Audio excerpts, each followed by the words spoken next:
In the last couple of years, I've been speaking all over the country. I've met so many wonderful people. The concerns, fears, and frustrations that I hear so often during the question and answer period of the seminars that I do, it's given me a real strong understanding of what it is people want to know. Well, recently, a group of friends and I got together to share these questions and the answers with you. Susan, if I decide to start your program, how fast will I see results? Forget about how fast. Just forget. It's not about that. Everything that is instant is not true. You're changing your life. You're changing habits. You're changing patterns. What you need to do is know that when you start to change your lifestyle from an unfit lifestyle to a fit lifestyle, that you will see results. That you will. How many months? Will it take me months? Will it take me weeks? Anybody that tries to answer that question without knowing how much fat do you have, how big, how small, how wide, how little, how fit, how unfit, no, there is no general answer to that question. Absolutely none. Absolutely none. It depends on how much you have to burn. It depends on what kind of condition you're in. It depends on how long. It depends. The bottom line is, when you start to eat, breathe, and move, you will change. You will see results. And there is no such thing as instant. That's it. Where do I start? What do I start doing? Do I start with the eating? Do I start with the exercise? You start with all three. You can't move without breathing. You absolutely should not move without fueling your body. You start with all three. You can't do one without the other. You can't move without breathing. Think about it. Do I go to a class first? You could go to a class if that works for you. It doesn't work for a lot of people. What works for you? The definition of aerobic is movement for 30 minutes or more within your target heart range. Well, that means any movement under the sun that works for you, you must include. Do you enjoy it? Because if you enjoy it, you're probably going to stick with it. Does it work in your lifestyle? Is it something that motivates you, that you know, encourages you to do it? Well, whatever works for you. The bottom line is, if you've got some fat to burn and you have some cardio endurance to increase, you have got to start moving for 30 minutes or more within your target heart range. Well, you say if you have some fat to burn. Do you suggest that I find out exactly how much fat I need to burn before I start this program? We need to be educated. We need to educate ourselves. But do I need to go to a doctor and find out what my fat percentage of body fat is on my... In all due respect to the AMA, and I say this quite respectfully, if I have a question about food, most doctors have about 6 weeks of nutrition in their training. You know, it's not fair to them to go and ask them about food. They don't know. But what about how much fat's on my body? How much fat's on your body is a very simple test. Body fat percentage. There's a couple of ways to do it. There is a very simple caliper test that can be done, and your fitness specialist, the club you go to, the studio you're going to, the expert, the counselor, the guider you're going to, should be able to, and if they can't, run! You can do it with calipers. You can do it by... Is it necessary to get started? Is it necessary? No, it's not. Absolutely not, because it can become an excuse. No, it's not necessary, but it's very good information, because we've all been taught, you can look in the mirror, oh my gosh, I'm fat, I'm fat, I'm fat.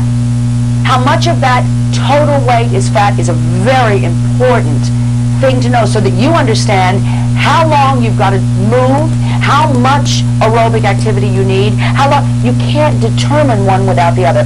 Is it necessary to get started? Absolutely not. You know what's necessary to get started? Not liking the way you look and feel, and knowing that you must move to be healthy. That's all that's necessary. All right, look, I don't need the fat test. I know I have too much. I know I'm too heavy. I can't go out and run. What kind of exercise do I do?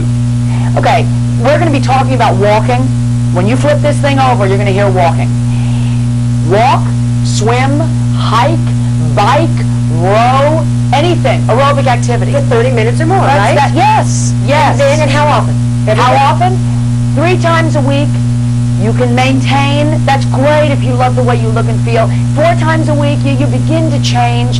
If you've got some fat to burn, you got to move 5 to 6 times a week. But remember, I did not say that you have to go to a gym or go to a class or jump like a loon for hours. What do you do, Bob? I'll tell you what you do. What you do is, you don't like jogging, you know you got too much fat, look at you, you do. You go out and choose the activity, walk, swim, bike, hike, row, whatever it is that works for you that is aerobic, and you do it for 30 minutes or more, 5 to 6 days a week, you will reduce that body fat. One of the best things you can do right now, you can flip this tape right now. You can put on your headphones and go for a walk with me. Do I need to restrict my calorie intake, or what kind of foods do I need to start leaning towards? Calories! Calories! Oh, no.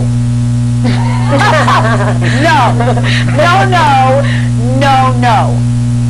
Calories. What you need to do is you need to start eating food, and you need to probably start to cut back on some of the fat. Where's it coming from? Where is it? You know now how to figure it out. Cut it back. Then you need to start to move, to burn the supply that's sitting right now on your hips. Isn't it true that even when you're fit, you should still not look at the calories and worry about the fat being put in your body? Calories have very little to do with much of any of it. What about scales? Scales are as insignificant.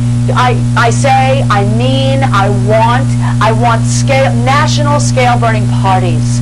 I want festivals, scale burning festivals. I want, the pep rallies in high school. I want a scale burning pep rally. So you want to judge the way when you feel? Get on, no.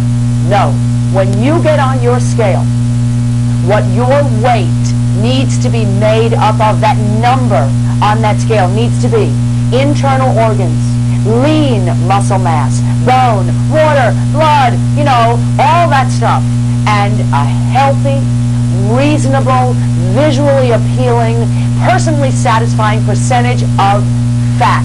That's what your weight needs to be made up of. That's it. That's what the scale means. My life every week. Well, and you and me? Yeah, everybody I talk to, it's wrong. How do I know what to eat? I don't know anything about going to a health food store or buying Health food store. When I told me healthy food, all I know is the grocery store. Okay, great. Health food store. I gained 133 pounds as a vegetarian. I stopped eating meat for a physical reason. My body doesn't do well with it. I'm not saying everybody should be a vegetarian. What I'm saying is I was an organic eater, a vegetarian, and I gained 133 pounds. You don't need to go to the health food store. You don't need to be intimidated. You have the knowledge. You have the knowledge. It's on this tape series. Well, do you think that we should become more ingredient conscious? We must. We must take the responsibility to educate ourselves. It's not difficult. It really and truly is not difficult. We need to become more conscious of what we're doing to our bodies and what we're requiring from our bodies. And we need to become a little more responsible. Why aren't you functioning? Why are you tired? Why are you depressed? Why are you in the shape you're in? It's time. We need to become responsible for that, and we need to change it. Absolutely. Susan, you're talking about a commitment of time to study food, to exercise, to breathe. Where do I get this time in my life? I love this question. I am a mother of 2 children running a full-time business. I'm a wife, I'm a mother, and I'm a businesswoman. I understand the time issue, and most of us do. In this day and age, most people are working way overtime. I understand the issue. Where do you get the time? You got to find it. The time to begin to burn the fat is 30 to 45 minutes on a regular, consistent basis. That's not a lot. You got to find that 30 minutes. The time to educate is truly not that consuming. You know what I spent most of my time on? Excuses. Reasons why I couldn't. I spent most of my time shoving food in my face, high-fat food. We waste a lot of time. There is time. It's not difficult, I promise you. You're going to know that. That's what I want you to know.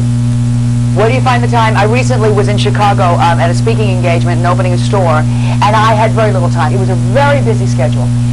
I went for a walk. 6 a.m. in the morning, I went for a walk. That's what I had to do in order to find the time to fit in my oxygen, my movement, my exercise. Anyway, and I was in a suburb of Chicago, and it's a, well, rural, I don't know. It's the Midwest. I haven't spent much time in the Midwest. It was like kind of farming. I've never been in a kind of farmy environment. It was lovely. There weren't many workout facilities. Well, you know, here I'm this workout. I mean, I do this for a living. And although I don't walk around self-righteously about that, but I know a good workout. I like a good workout. I do teach. I do own a studio, so, I want to go and I want to do a great workout. Traveling can be stressful, so I want to just really release all this stuff and be focused and get high oxygen and high energy. Okay. So I faced a problem that my father faced 30 years ago. And the problem was, I'm busy, I've got a family, I have children, I have a living to make, I'm running a business, and I'm traveling all the time. That was a male problem 30 years ago. Well, now it's become everybody's problem. I got up, I was at a hotel, and I went for a walk. Well, it was wonderful. I went for an hour walk. I started with a warm-up, and I went to a strong cardio, 45 minutes. I increased my level of intensity. I got an opportunity to be outside. I don't have many opportunities to be outside. I'm either at home, in my studio, working, in a meeting. We all are. It was lovely. I got an opportunity to see corn grow. I've never seen corn grow. I really did. And I was thinking, where is the corn? I have never seen corn. Well, the odd part of this, the strange and somewhat frightening part of this, is I assumed I would get up very early and I would beat the traffic, because I prefer not to walk around a lot of traffic. It's distracting to me. I don't think it's very healthy. Well, I didn't realize in the Midwest there are farmers, and farmers get up at, I don't think, 2, 3, 4 o'clock in the morning. I think they were going to lunch at 6 o'clock in the morning. I'm telling you. And, I have a look that is strong, and although it's okay, it works, but it's never been in the Midwest, so I'm walking like Miss Fitness Queen. I have headphones on. I'm staring at corn like it's a foreign substance. And there are farmers driving by. I really thought I was on the way to being turned. I was somewhat frightened, because they really did. Like, I was looking at the corn like it was a spaceship landing. You should have seen them looking at me. So my walk was effective. It was good. It was frightening. It's what some people may think of, going out for a walk in New York City. It was. Did you feel worked out? Absolutely. Susan, how can I possibly exercise? When I put on my leotards, I feel so ugly. I walk into the class, I feel like I just don't fit in, and I'm rushing to get there, and I just don't want to do it. We've got to get rid of the whole concept. How can you afford not to exercise? Look at yourself. Look at yourself. I had to. You can't afford not to exercise. Just reword the question. Well, I feel like in society, there's a lot of pressure on women to look good, and the pressure that they feel if they're only 5 or 10 pounds overweight, it's quite obvious that that's quite a bit of motivation to get into a class. But as a man, I don't feel that pressure. I can be up to 30 or 40 pounds overweight, and nobody ever says anything to me, because nobody says things like that to men. They can be overweight, and although I feel pressure to get into shape, I don't have any support in that pressure. We are treated differently. There is a different response to fat women versus fat men. But the bottom line is, whether it takes you 40 extra pounds to feel gross and disgusting, or whether we are held responsible and feel worse at 5 or 10 pounds, that's not the issue. The issue is that you have to do the same thing I had to do at 133 pounds overweight. You have to take that 40 pounds. You have to find out, if you can, how much of it is fat. You got to burn it off. You got to move, you've got to eat, and you've got to breathe.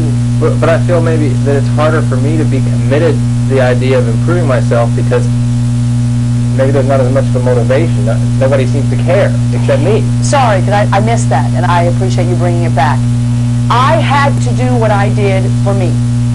It was difficult for me to learn that it wasn't about anything else. It wasn't about dating again, or finding another husband, or being happy, or looking good. It was about me. If you don't like the way you look, it's got to be for you. That's what it boils down to. You're going to do the work. You're going to go through the process. It's got to be about you, and that's your motivation. What was it like when you changed?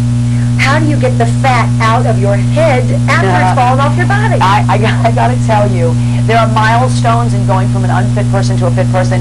And just as Eddie just brought up, for a woman, it is a little different. It is. Let's all face this. The bottom line is, when you're a fat woman and real fat 260 like I was, there are some very personal things when you start to get acknowledged and men start to look at you. It's wonderful. The first date, very frightening and exciting. Oh, there's so much involved in that. The first time somebody says to you, oh, you have such lovely legs, and you spin around looking for the person in the room with the nice legs. There's so much involved in that. What's it like? It is exciting. It's frightening. It's frightening. It's magical. It's power. It's control. It's wonderful. There are stages that you go through. There are things that you have to. It's everything. It's everything. But there is nothing better in the world than the end result. Getting fit. Can anybody change their body? Fitness is, should be, and I hope will begin to be presented more so for everybody. Everybody has the right to the correct information. Everybody has the right to be fit, and everybody must, they absolutely must improve the quality of their life, because we have been given the gift of life. And what we do with it and the quality of it, 85% is controlled by the lifestyle. We've already said that. Yes, fitness is for everybody. Fitness should be attainable, it should be understandable, and it should be approachable. It should be tangible, and it is for everybody. And anybody can get fitter. Can everybody be perfect? No, not everybody was blessed with perfect looks, and not everybody has the most beautiful body in the world, but everybody can be fit. Yes, absolutely. You know, it's enough. It's enough. Flip this thing over. Good. Let's start getting fit. Let's go for a walk. Go for a walk with me.